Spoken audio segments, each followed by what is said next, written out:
नमस्कार प्यारे विद्यार्थियों, कैसे हो आप सब। मैं लोकेश चौधरी बहुत बहुत स्वागत करता हूं, अभिनंदन करता हूं आप सभी का आपके अपने digital education learning platform prep ज्ञान पर।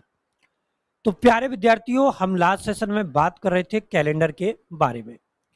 तो चलिए आज हम थोड़ा आगे बढ़ते हैं और बात करेंगे कैलेंडर के यहाँ पे टाइप्स की। अर्थात आज के सेशन में हम जो चालू करेंगे वो कैलेंडर के क्वेश्चन चालू करने वाले हैं, ठीक है।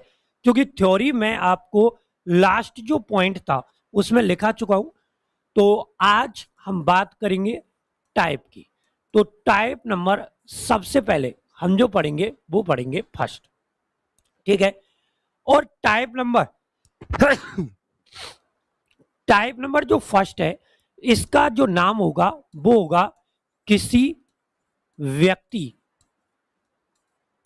के जन्म की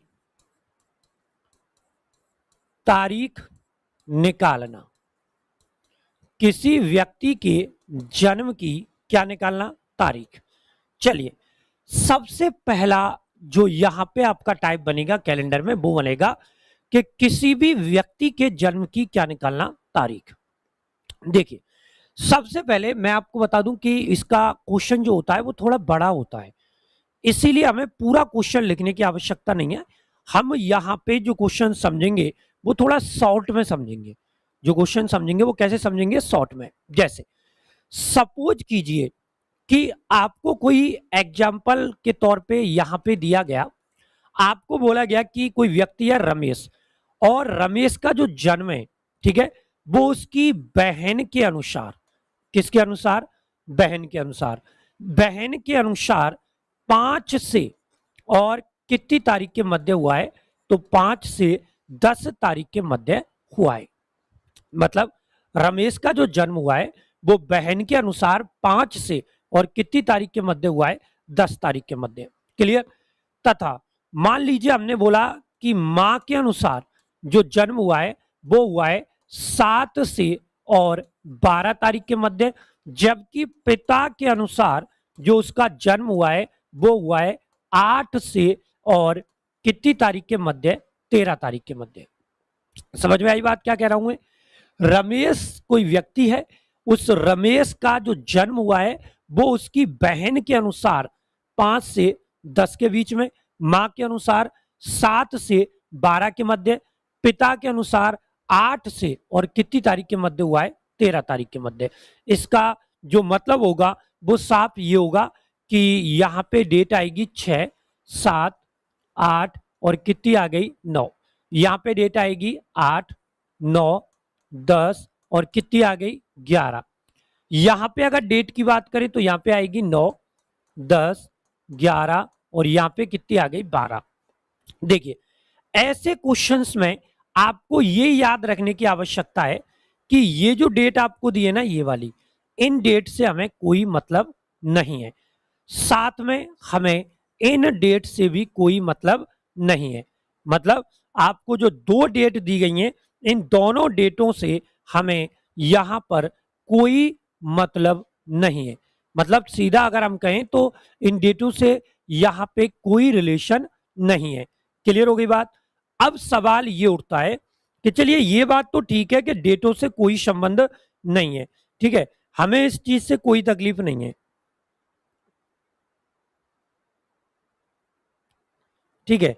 हमें इन जो बात आपको दी गई है, जो कंसेप्ट आपको दिए गए हैं, हमें इनसे कोई मतलब नहीं है। ये तो आपकी जो बात है वो अच्छी बात है,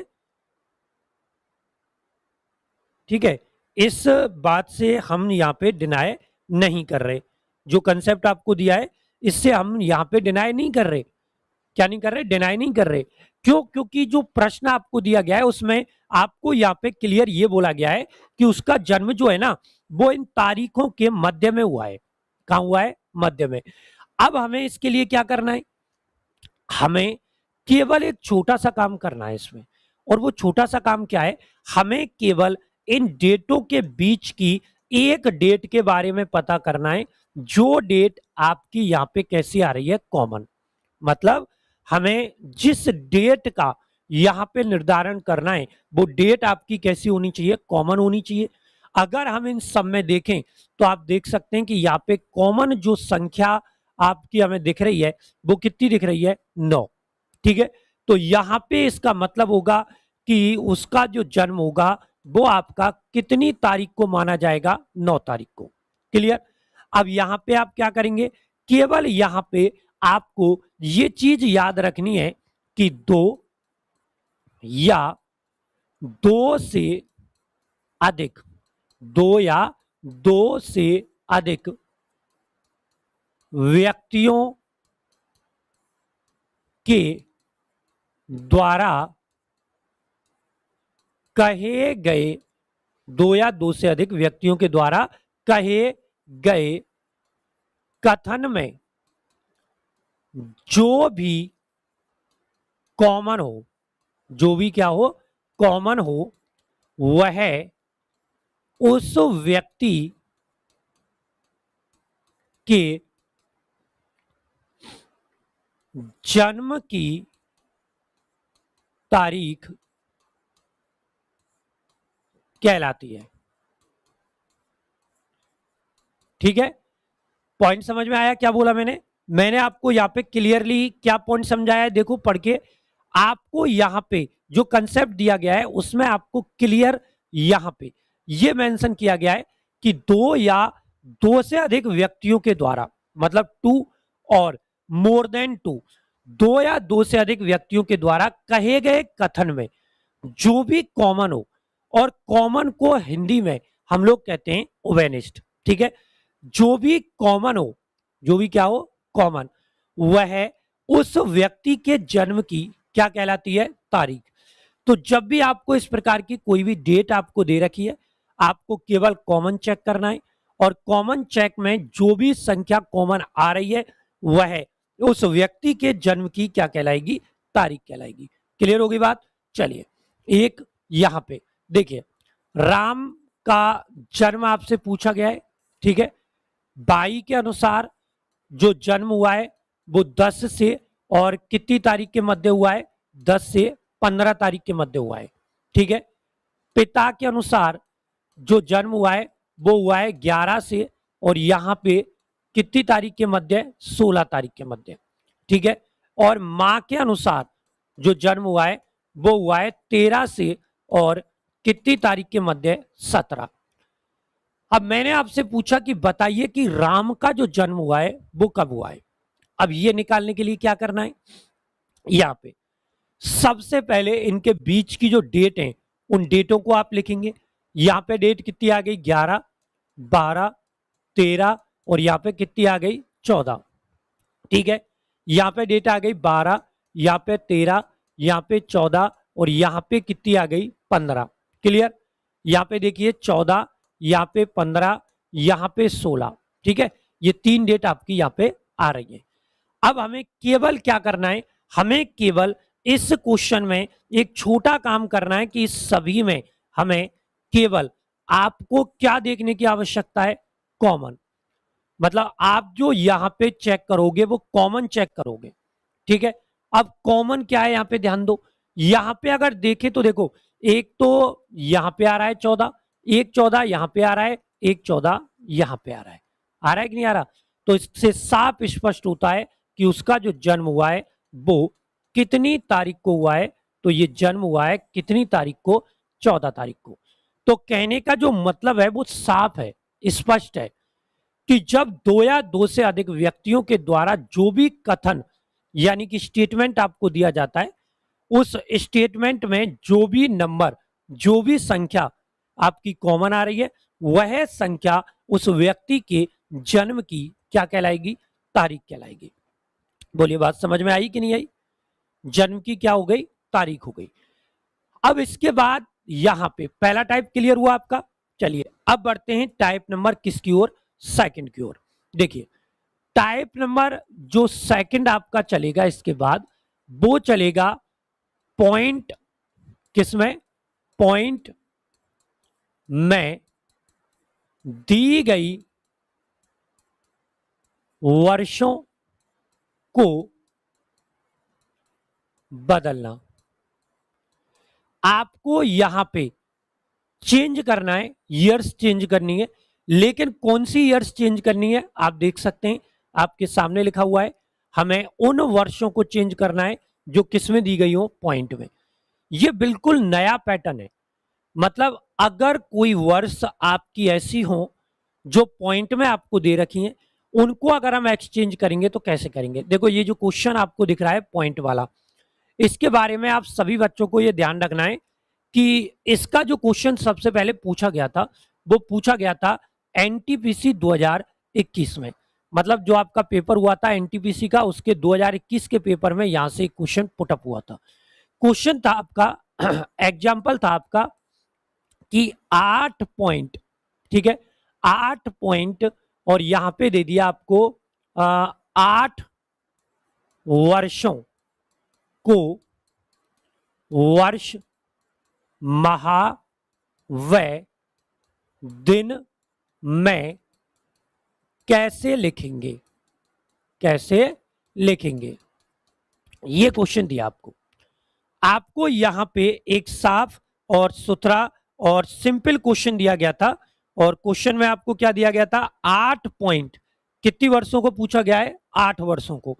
हमें जो कन्वर्ट करना है वो हमें किस में करना है, आप देख सकते हैं आपके सामने है, हमें कन्वर्ट करना है वर्ष में, माह में, और किस में कन्वर्ट करना है, दिन में। अब सवाल उठता है कि उसको कन्वर्ट करेंगे कैसे, ठीक है। तो ये बात कोई ज्यादा बड़ी बात नहीं है और ज्यादा आपसे छिपी भी नहीं है कि हमें इसको कैसे कन्वर्ट करना चाहिए, समझना।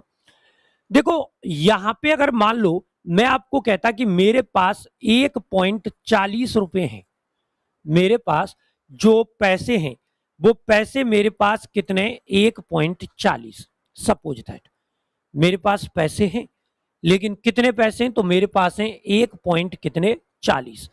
अब यहां पे सवाल बेटा ये उठता है कि इसका अर्थ क्या है। तो देखो ये जो एक है ये तो पूरा का पूरा रुपया है, इसके बारे में हमें कुछ भी करने की आवश्यकता नहीं है। लेकिन ये जो 40 आपको दिया गया है, ये 40 जो है ये 1 रुपए का एक क्या है, हिस्सा है। 1 रुपए का एक क्या है, हिस्सा। इसी प्रकार यहां पे हम क्या लिखेंगे कि ये जो 8 आपको दे रखी हैं ये तो पूरी की पूरी क्या हो गई, वर्ष हो गई।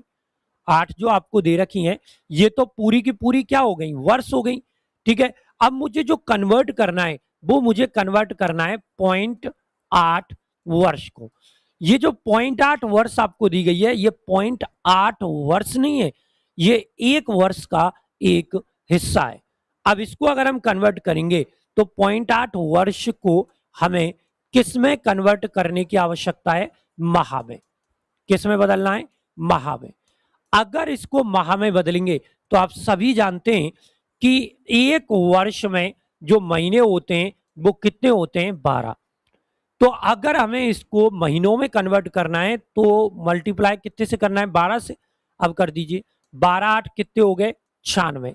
एक छोड़ के पॉइंट लग रहा है, यहाँ पे भी लगा दो, तो ये आपके बन गए 9 पॉइंट कितने महीने, 6। अब यहां तक आप क्या सीखे, यहां तक हम ये सीखे कि 8 तो आपकी पूरी की पूरी यहाँ पे क्या हो गई, वर्ष हो गई, इनसे तो हमें छेड़खानी करनी नहीं है। इसके बाद ये जो 9 है ये आपके पूरे के पूरे यहां पे क्या बन गए, महीने बन गए, तो 9 महीनों को भी नहीं छेड़ना। अब हमारे पास बचा 0.6 माह, ठीक है। अब मुझे क्या करना है कि ये जो 0.6 माह आपको दे रखें, इस 0.6 माह को हमें कन्वर्ट करना है, लेकिन किस में बदलना है, दिन में क्या करना है, बदलना है। क्लियर बात। 0.6 महीने जो आपको दे रखे इनको हमें कन्वर्ट करना है, लेकिन इनको हमें किस में कन्वर्ट करना है, दिन में। देखिए हमें किसी महीने से कोई मतलब नहीं है कि किसी महीने में आपके 29 दिन होते हैं, किसी में 28 होते हैं, किसी में 30 होते हैं, किसी में 31 होते हैं, इससे हमें कोई लेना देना नहीं है। हमें केवल इतना मतलब है कि जो 0.6 आपको दे रखा है, ठीक है, इसको अगर दिन में कन्वर्ट करना है तो इसका जो मल्टीप्लाई करना है वो कितने से करना है, 30 से। क्योंकि चाहे हमें कोई महीना दे या ना दे हमें कोई फर्क नहीं पड़ना, हमें महीने में जो दिन काउंट करके चलने वो 30 करके चलने। तो 30 का गुणा अगर 6 से करेंगे तो आपका आ जाएगा 180, जीरो खत्म, तो ये 8 जो है 18 जो है ये आपके क्या बन जाएंगे दिन। तो यहाँ पे जो पूरा आंसर आपका बना वो यहाँ पे बन गया। इसको हम लिखेंगे 8 वर्ष 9 माह और किसके रूप में 18 दिन के रूप में। ये लीजिए, चलिए फटाफट नोट कीजिए, आंसर आपके सामने यहां पे आपको दिया गया है।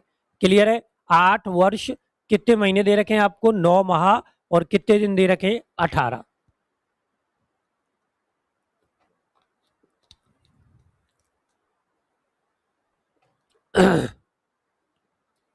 बोलिए सबकी समझ में आई कि नहीं आई बात?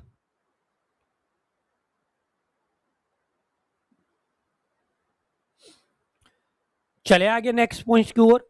चलिए अगला यहां से एक क्वेश्चन और करके देखते हैं। ये जो पॉइंट वाला क्वेश्चन आपको दिया गया है, इस पॉइंट वाले क्वेश्चन को एक और करके देखेंगे। जैसे एग्जाम्पल आपको दिया 7 पॉइंट, यहां पे दिया 9 वर्षों को वर्ष माह व दिन में कैसे लिखेंगे, ये क्वेश्चन दे दिया आपको। यहां पे क्लियर एक क्वेश्चन दिया गया है, आप यहां पे इस क्वेश्चन को देखेंगे, आपको क्लियर क्या मेंशन किया गया है कि 7 पॉइंट आपको दी गई है। यहां पे कितनी वर्ष 9 वर्ष, 7.9 वर्षों को आपको कन्वर्ट करना है वर्ष में, माह में और दिन में। चलिए देखते हैं किसका उत्तर आता है यहां पे सबसे पहले।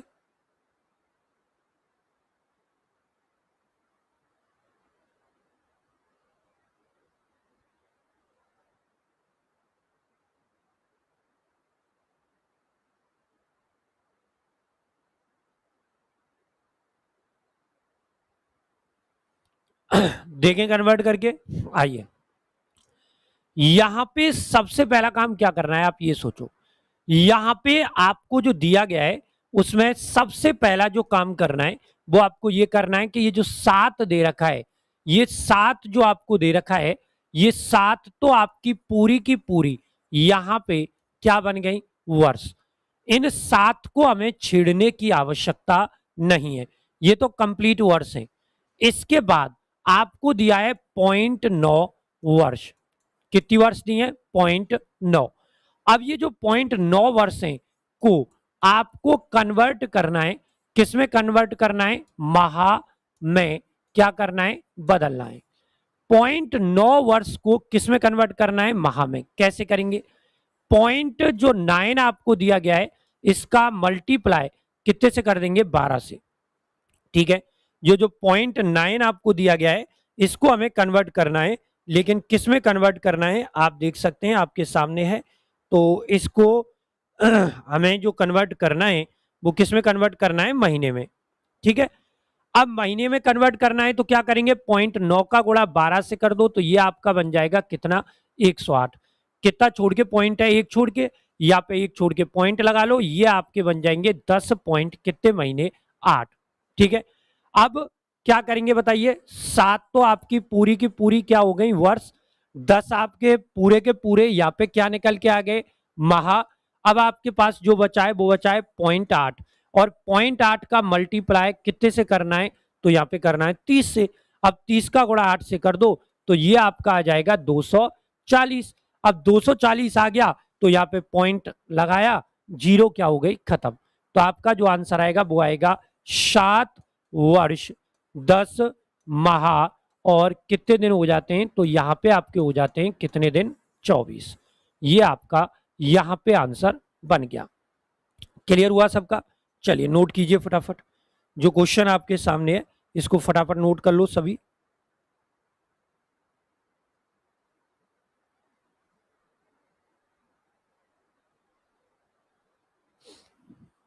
चलिए आगे बढ़े नेक्स्ट क्वेश्चन की ओर।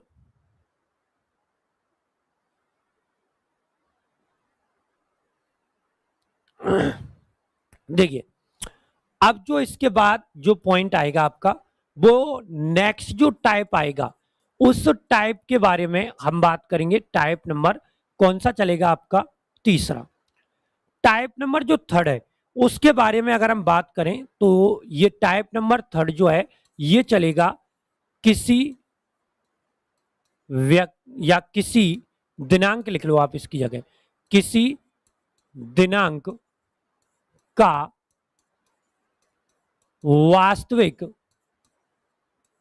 वार निकालना। किसी दिनांक का आपको निकालना है वास्तविक वार। चलिए देखेंगे किसी दिनांक का वास्तविक अगर वार हमको निकालना है तो वो हम लोग कैसे निकालेंगे। सबसे बड़ा जो सवाल है वो हमारा ये बनेगा कि कोई भी दिनांक अगर आपको दी गई है तो हमें उस दिनांक का यहां पे निकालना है वास्तविक वार। बताइए किस तरीके से हम किसी भी दिनांक का वास्तविक वार यहां पे निकालेंगे। समझना, पॉइंट समझना। यहां पे आपको क्या करना है कि किसी भी दिनांक का वास्तविक वार निकालने के लिए आपको एक कंसेप्ट का यूज करना है और आपको यूज करना है किसका, कुल दिन का। किसका प्रयोग करना है, कुल दिन का।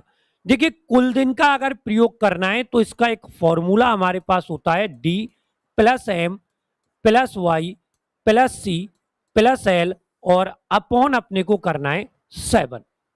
मतलब कोई भी डेट अगर आपको दी है और अगर हमें उस डेट का वास्तविक वार निकालना है, जैसे आपको दिया 15 अगस्त 1945, आपको दिया 16 जनवरी 1975, तो ऐसी किसी भी डेट का अगर आप लोग वास्तविक वार निकालना चाहते हैं तो उसका वास्तविक वार निकालने के लिए हमें जो प्रयोग करना है वो हमें प्रयोग करना है किसका, कुल दिन का। और कुल दिन का जो फॉर्मूला आपके पास होता है वो फॉर्मूला आपके पास होता है D M Y C L, यही होता है फॉर्मूला। अब सबसे पहली जो सिचुएशन है वो यहाँ पे आपकी बनती है डी, और डी का मतलब होता है डेट, यानी कि क्या होती है आपकी दिनांक। ये आपकी हो गई, क्या हो गई, डेट। मतलब आपको अगर वास्तविक वार निकालना है तो बेटा सबसे पहले वास्तविक वार निकालने के लिए आप जो भी तारीख आपको दी गई है, जो भी क्या दी गई है, तारीख, उस तारीख को उठाकर आपको किसकी जगह पे रखना है, डी की जगह पे यूं के त्यों उठा के रख दो। ठीक है, हम डी की जगह पे जो डेट आपको दे रखी है उसको हमने उठा के रख दिया। इसके बाद आपका सेकंड नंबर पे जो आता है वो आता है एम, और एम का मतलब होता है माह। यानी कि हम बात करेंगे किसके बारे में, मंथ। देखिए मंथ जो है वो दो प्रकार के काउंट होते हैं।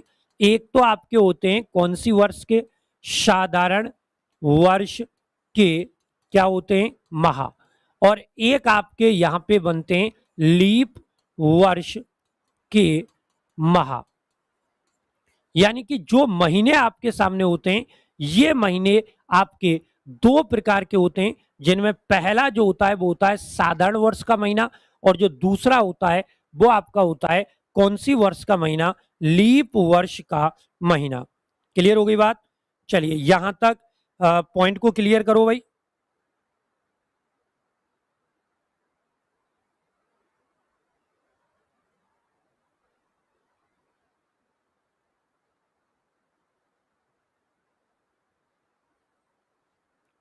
चलिए नोट कीजिए फटाफट, यहां तक पॉइंट को क्लियर कीजिए।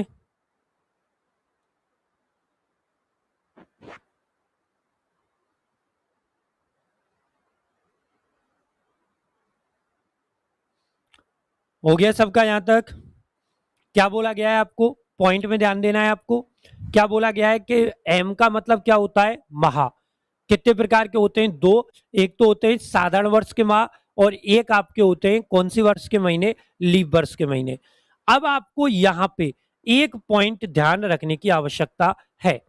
देखिए साधारण वर्ष के जो महीने हैं, हमें पता है कि जनवरी फरवरी मार्च अप्रैल, ये होता है 12 महीने होते हैं। लेकिन आपको जैसे मान लीजिए अभी चल रहा है जून, तो आपको जून की जगह पे 6 नहीं लिखना है एम पे, आपको महीनों के कुछ कोड दिए आपको वो लिखने हैं। तो यहां पे अगर हम बात करें, सबसे पहले हम बात करेंगे कौन से महीने की, साधारण वर्ष में किसके कोड, महा के कोड। यानी कि हम जो बात करेंगे वो यहां पे हम बात करेंगे साधारण वर्ष में किसके कोड के बारे में, महीने। देखिए साधारण वर्ष में जो महीने के कोड होते हैं वो होते हैं यहाँ पे आपके कितने, यहाँ पे होते हैं 144, 025, 036 और 140। ये 12 महीने के कोड होते हैं जो आपके सामने लिखे हुए हैं, 144, 025, 036, 140। नोट करो।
हाँ जी, तो यहाँ पे आपके पास जो सबसे पहले जो मंथ बने वो आप देख सकते हो, कौन से मंथ बन गए आपके पास।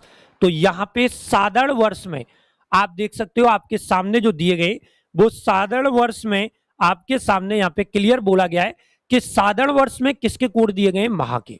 बस यहाँ पे महीने जमा दो। ये आपका हो जाएगा जनवरी, ये आपका हो जाएगा फरवरी, ये आपका हो जाएगा मार्च, ये आपका हो जाएगा क्या हो जाएगा अप्रैल, ये आपका हो जाएगा मई, ये आपका हो जाएगा जून, ये आपका हो जाएगा जुलाई, ये आपका हो जाएगा अगस्त, ये आपका हो जाएगा सितंबर, ये आपका हो जाएगा क्या हो जाएगा अक्टूबर, ये आपका हो जाएगा नवंबर और ये आपका हो जाएगा दिसंबर। क्लियर बात। सारे कोड हो गए आपके पास। कौन कौन से हो गए, यहाँ पे हमने जो कोड लिखे हैं वो कौन सी वर्ष के लिखे हैं, साधारण वर्ष जिसको हम ऑर्डिनरी ईयर कहते हैं। तो साधारण वर्ष में जो महीने के कोड है वो क्या बन गए, 144, 025, 036, 140। यानी कि जो डी दे रखी है आपको, डेट जो दे रखी है उसकी जगह पे तो डेट को यों के त्यों आपको लिखना है। जैसे आज मान लीजिए 5 है तो 5 लिख दी, ठीक है। यहाँ पे आपको दे रखा है एम, एम का मतलब क्या हो गया, मंथ हो गया, यानी कि महीना हो गया। अब महीना अगर मान लीजिए आपका जून चल रहा है तो आपको केवल इतना करना है कि जून का जो कोड है वो कितना है, 5। आपको एम की जगह पे किसको लिख देना है, 5। अब यहाँ पे एक सवाल उठता है बच्चों के मन में कि साहब यहाँ पे दो प्रकार के हो गए, ये तो एक तो आपके हो गए साधारण वर्ष के महीने और एक आपके हो गए कौन सी वर्ष के महीने, लीप वर्ष के महीने। तो यहाँ पे हमें अलग अलग कोड जो है वो याद करने पड़ेंगे। हमें जो कोड याद करने पड़ेंगे वो अलग अलग करने पड़ेंगे। तो सर ये तो टाइम ज्यादा लगने की बात है और मिक्स भी हो सकते हैं, तो मिक्स नहीं होगा, ध्यान रखना। साधारण वर्ष में और लीप वर्ष में केवल 2 महीनों में डिफरेंट होता है, एक तो फरवरी में और एक जनवरी में, ठीक है। तो यहाँ पे साधारण वर्ष के अलावा जो दूसरे कोड आपके आएंगे वो दूसरे नंबर पे जो कोड आएंगे वो आएंगे लीप वर्ष में। किसके कोड आएंगे, लीप वर्ष में महा के कोड। यानी कि आपको जो कोड आएंगे, आपको जो कोड दिए जाएंगे वो दिए जाएंगे लीप वर्ष में माह के कोड।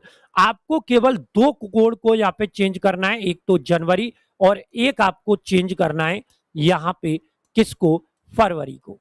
वहां पे जनवरी का 1 था, यहाँ पे 0 हो जाएगा, वहां पे फरवरी का 4 था, यहाँ पे 3 हो जाएगा। यानी कि कोड में एक एक की कमी हो जाएगी। कोड में कितने कितने की कमी हो जाएगी, एक एक की। और आपको याद रखना है कि बाकी के जो कोड है वो समान रहेंगे। बाकी कोड, बाकी कोड समान रहेंगे। मतलब बाकी के जितने भी कोड है ना वे सारे के सारे आपके क्या रहेंगे, समान। चलो नोट कर लो यहां तक।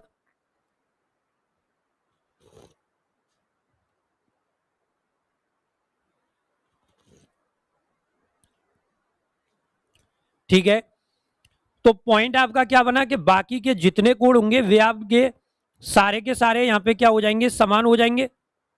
ठीक है, अब जो कोड आपके साधारण वर्ष में अप्लाई हुए हैं वही कोड आपके लीप वर्ष में हो जाएंगे, केवल 2 कोड आपके चेंज हो जाएंगे। तो आपका डी के बाद जो यहाँ पे आ गया वो एम क्लियर हो गया। ठीक है, अब एम के बाद जो हम यहाँ पे नंबर लेंगे, एम के बाद हम नंबर लेंगे यहाँ पे नंबर 3, किसका नंबर लेंगे, डीएम के बाद वाई का, और वाई का जो अर्थ होता है वो होता है वर्ष, वर्ष यानी कि ईयर। तो जो वर्ष आपकी होती हैं, जो ईयर आपकी होती हैं, इसके बारे में मैं आपको पहले ही समझा चुका हूं कि ईयर, पीछे के 2 अंक जो हैं वो वर्ष कहलाते हैं। तो आप सीधे लिखेंगे पीछे के 2 अंक क्या कहलाते हैं, वर्ष कहलाते हैं। पीछे के जो 2 अंक हैं वो आपके क्या कहलाते हैं, वर्ष। तो आप नोट कर लो, जो पीछे के 2 अंक आपको दिए गए उनको हमें ऐसे के ऐसे ही किसकी जगह पे चिपका देना है, वाई की जगह पे, यानी कि वर्ष की जगह पे। ठीक है, इसके बाद नंबर 4 आपका आता है सी, और सी का मतलब होता है सेंचुरी यानी कि शताब्दी। तो सी जो है वो आपकी क्या हो जाएगी, सेंचुरी। अब सेंचुरी में आपको क्या याद रखना है, अगर पीछे के 2 अंक आपके वर्ष कहलाते हैं तो प्रथम 2 अंकों को हम क्या बोलेंगे, शताब्दी। तो यहां पे आपको क्या करना है कि प्रथम 2 अंकों में 4 का भाग देने पर जो शेष फल प्राप्त होता है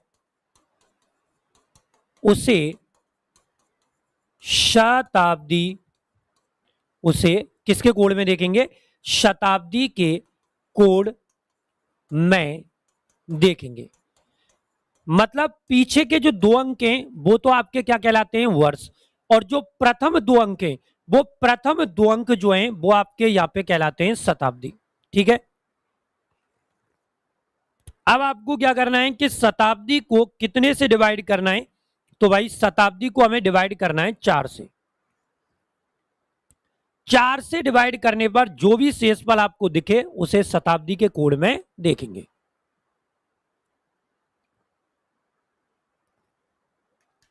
ठीक है, किसके कोड में देखेंगे, शताब्दी। अब क्या करना है, यहां पे आपको सबसे पहले जो मेंशन करना है वो मेंशन करना है किसको, शताब्दी को। शताब्दी में भाग देने पर क्या प्राप्त होगा, शेषफल, और उसके अनुसार आपको यहां पर क्या लगाना है, कोड। ठीक है, मान लीजिए आपकी जैसे अभी चल रहा है 2025, तो प्रथम 2 अंक शताब्दी है, यानी कि यहां पे शताब्दी कितनी आ गई, 20 आ गई।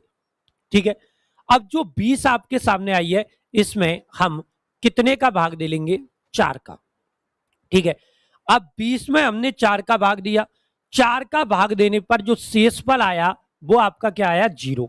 भाई 20 में 4 का भाग दिया तो 5 बार गया, लेकिन हमें 5 से मतलब नहीं है, हमें शेष से मतलब है। शेष कितना बचा, रिमाइंडर कितना बचा, 0।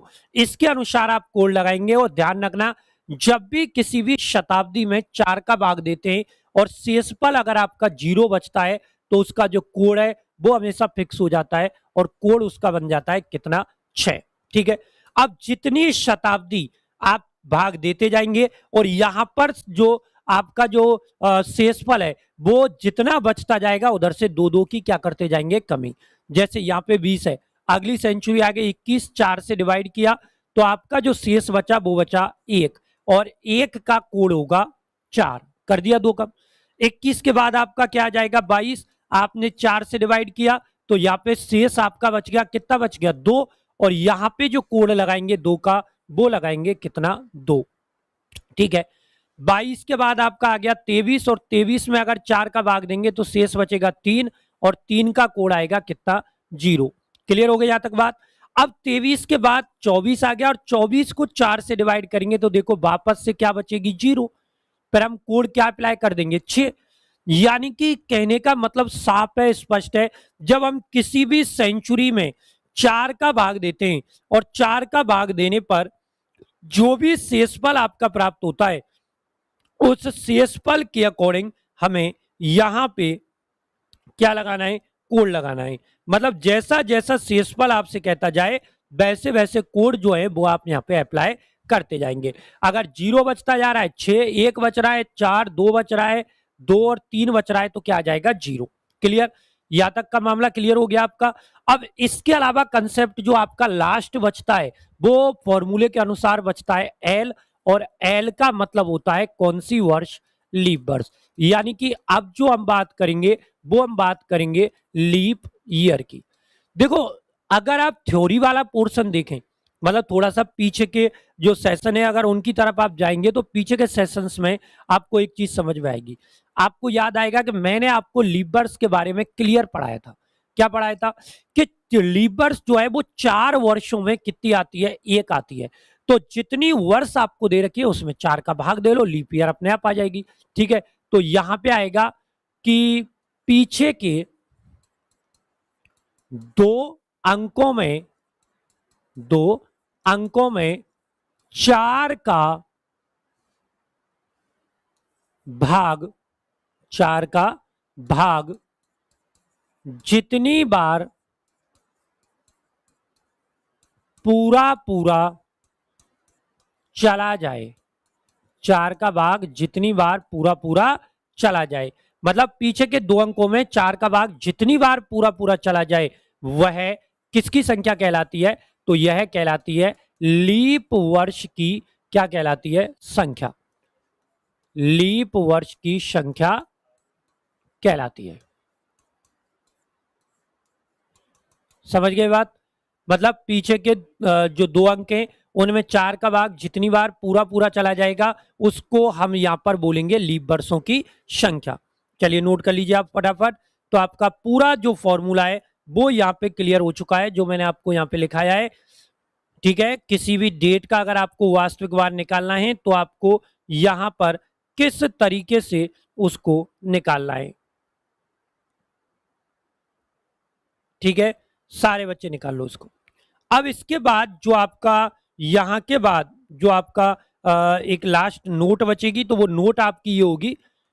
नोट में हम क्या लिखेंगे कि कुल दिनों की संख्या में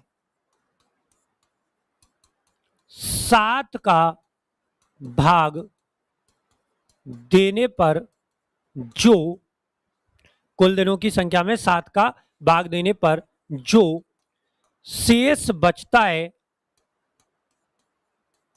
उसे सप्ताह के कोड में देखेंगे।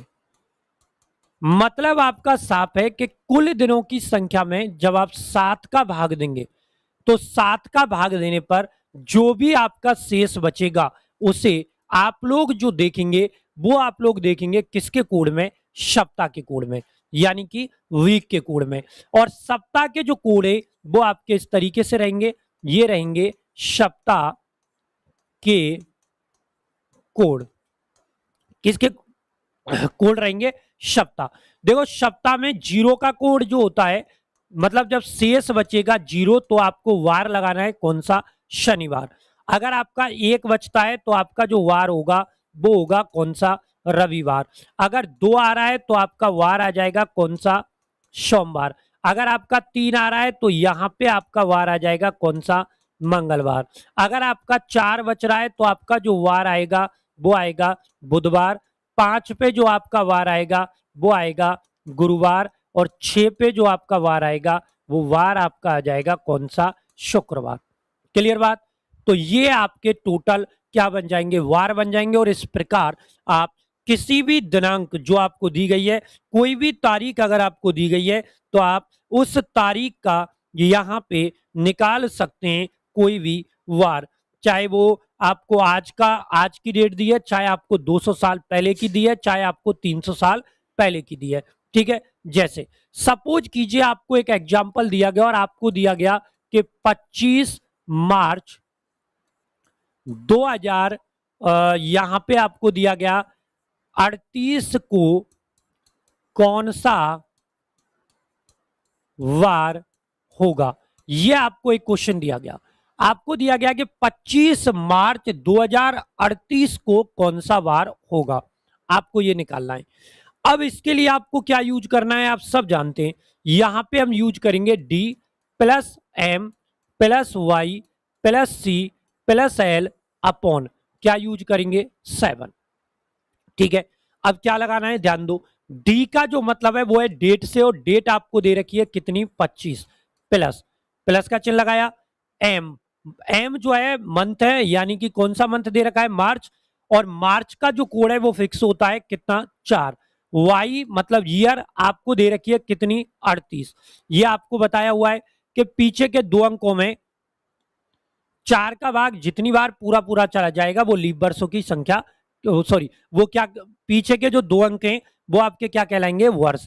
तो हमने वर्ष लिख दी, प्लस अब आ गया सी पे। सी का मतलब है सेंचुरी, आपको लिखाया गया था कि प्रथम दो अंकों में 4 का भाग देने पर जो भी शेष प्राप्त होगा उसके अनुसार कोड लगाना है। यहां पे प्रथम दो अंक देखो कितने हैं, 20। अब 20 को 4 से डिवाइड करो, कितनी बार गया, 5 बार गया, लेकिन बची क्या, 0। और 0 का जो कोड होता है कितना होता है, 6। इसके बाद आपका बचा एल, एल का मतलब क्या है, लीप वर्ष। ठीक है, पीछे के दो अंकों में कितने का भाग देना है, 4 का, और 4 का भाग देने पर ठीक है जो भी शेष बचेगा, ठीक है उससे हमें कोई लेना देना नहीं है, लेकिन जितनी बार भाग जाएगा वो लीप वर्षों की संख्या होगी। यहाँ पे कितनी वर्ष है, 38, 38 में अगर 4 का भाग देंगे तो वो आपका जाएगा 9 बार, अपॉन आपको करना है 7। 25 और 4 कितने हो गए आपके 29, 29 और 38 पहले सीधे कर लो, 9 और 6 15, 23, 27 और 5 कितने हो गए 32, 3 और 3 6 और 2 8 कितने हो गए टोटल, यहाँ पे आपके हो गए 82। अब 82 को आप डिवाइड कर लो 7 से, तो ये आपका गया कितनी बार, 11 बार, और शेष आपका बचेगा 5, और 5 पे जो वार आएगा वो आपका आ जाएगा गुरुवार। ठीक है, 38 4 42 और 67, 67 और 73 और 9 82। ठीक है, तो ये जाएगा आपका 11 7 77, 82 में भागी तो देना है, तो 82 में 7 का दे लो, 11 7 77, 5 बच गया, 5 पे कौन सा बार आता है, गुरुवार। तो इस तरीके से आप किसी भी डेट का यहाँ पे वार निकाल सकते हैं।